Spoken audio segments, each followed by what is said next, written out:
Tell me, what do you know about the inhalational dosage forms? The different devices used to deliver the inhalants. What is the whole process? What is the whole mechanism? Let's bang into all this straight away. Welcome all to Is Pharmacology Difficult podcast. I'm your host, Dr. Radhika Vijay, MBBS MD Pharmacology, and this is the audio hub to get the best simplified basic tips, strategies, methods, and lots of ideas to learn better, understand better, and make your concepts crystal clear. If you really find, and if there's a question hovering in your minds, is pharmacology difficult? Lend me your ears for a while and let in the magic of knowledge. Waving a green flag to today's conversation, let me unfold the details about inhalational dosage forms. No rocket science actually.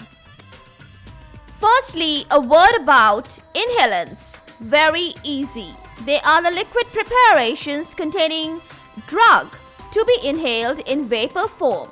Example, we have tincture benzoin, and inhalational one we commonly use is the Carvol Plus inhalant capsule. You remember the steams that we take of the Carvol Plus green capsule?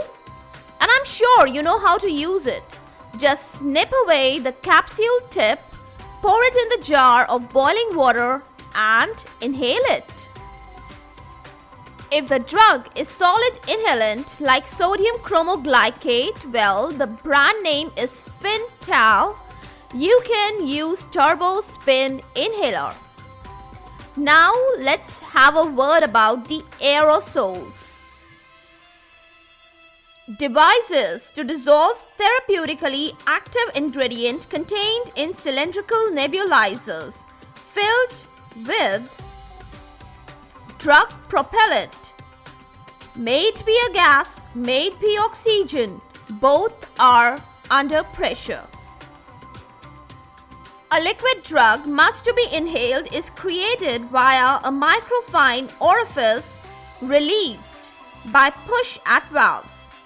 If measured dose of drug is released, then it's generally known as a metered aerosol. Now some great examples, they are salbutamol metered aerosols and terbutaline metered aerosols.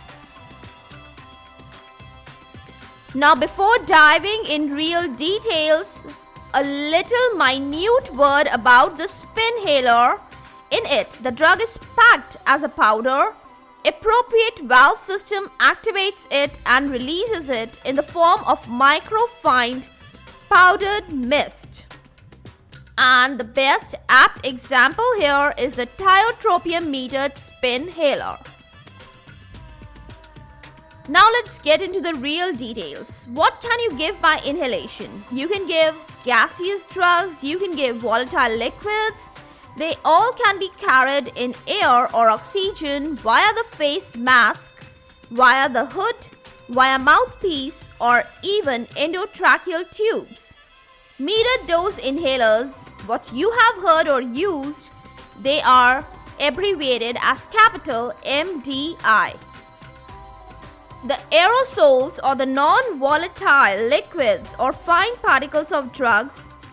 Other instruments are used for the same purpose. They are the rotahalers, turbohalers, spinhalers, jet nebulizers, all for the convenient inhalation from the mouth. Now let's get to know these instruments. The pressured metered dose inhalers, abbreviated as small p capital MDI, they are very convenient to use multi-dose drug delivery systems. Actually, they are most commonly used handheld devices to deliver the drug agents to the bronchial tree. One crucial component of the pMDI is the metering valve. It delivers micronized drug held in the propellant in precise volumes. It's given in each actuation. The drug is mainly hydrofluoroalkanes, abbreviated as capital HFA. Other materials, they are also used for different purposes, sometimes the surface active agents such as the sorbitol, trioleate or lecithin. Now what is the function of these surface active agents? They reduce the agglomeration of particles. What happens is that in few formulations, the drug particles, they are suspended in propellants. And the drug particles, they are kept as solid powder. So better shake such formulations prior to the use so that the particles, they are uniformly distributed. The most common complaint, how do people complain using the pressured metered dose inhalers? Actually, it is to assess when exactly the inhaler will be empty. They don't get to know it. They just are having a vague idea of whether the inhaler is actually empty or not. This is, the place where the dose counters, they are introduced recently. They hold a lot of importance. Now let's not ignore the benefit of the pressured metered dose inhalers also. The expelled aerosol content is independent of the patient's respiratory effort, occurring due to great force of the propellant. That's the biggest advantage. Now patients should be careful to ensure the proper coordination between the actuation and the inhalation so that maximum dose deposits in the lungs.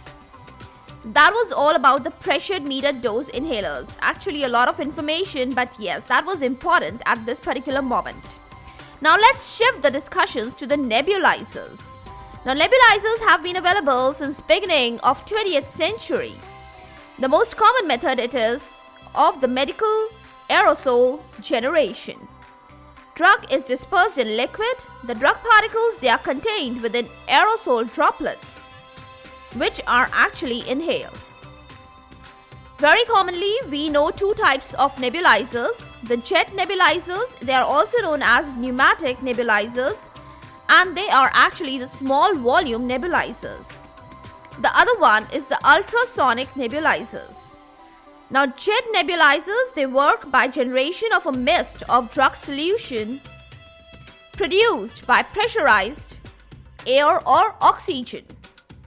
They are based on the Venturi principle, Venturi, Venturi principle. And ultrasonic nebulizers, they use the converse piezoelectric effect, where the alternating current, it is converted to high frequency acoustic energy. Now let's get to know the major benefit of the jet nebulizers. It is the use of simple tidal breathing and ability to modify and compound the dose of the drug. And definitely it has its limitations also. Duration of treatment forms the major limitation here. Now let's get to know quick facts about the rotahalers. Yes, they are also one of the devices. It contains a capsule which is known as the rota cap.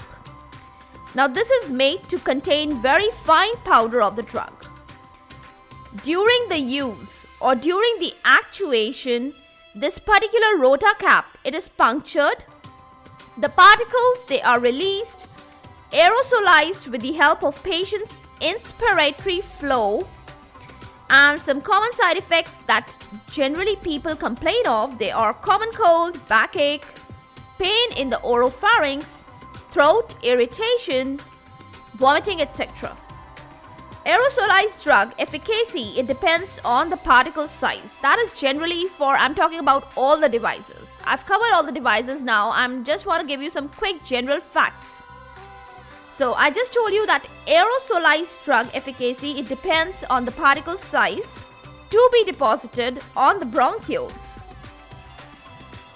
Now to deposit on the bronchioles, the best particle size, it should be 1 to 5 micrometer in diameter. And the particles should be of this particular diameter, 1 to 5 micrometer. and then only the good efficacy is achieved. Now what happens if they are out of this range? If the particles they are large, they may deposit on the oropharynx. That may cause pain or irritation there. And if the particles they are too small, say less than 1 micrometer, they fail to settle and they are easily exhaled out. No drug efficacy is achieved. There is a therapeutic failure, right? I hope you all understood the basic concepts and the underlying mechanism of the various inhalational dosage forms, especially the different devices which I threw light upon today. And that was really interesting topic to discuss. What do you say? Hope our thought inclination coincides just like triangular sides. That's just to cheer you all, nothing very serious about it, after a truly lengthy talk. So without taking more of your time today, for all the updates and latest episodes of my podcast, please visit www.ispharmacologydifficult.com, where you can also sign up for a free monthly e-newsletter of mine. It actually contains a lot of updates about the medical sciences, drug information, and my podcast updates also. You can follow me on different social media handles like Twitter, Insta, Facebook, and LinkedIn. They all are with the same name, is Pharmacology Difficult. If you are listening for the first time, do follow me here whatever platform you are consuming this episode. Stay tuned. Do rate and review on iTunes, Apple Podcast. Stay safe, stay happy, stay enlightened. Thank you.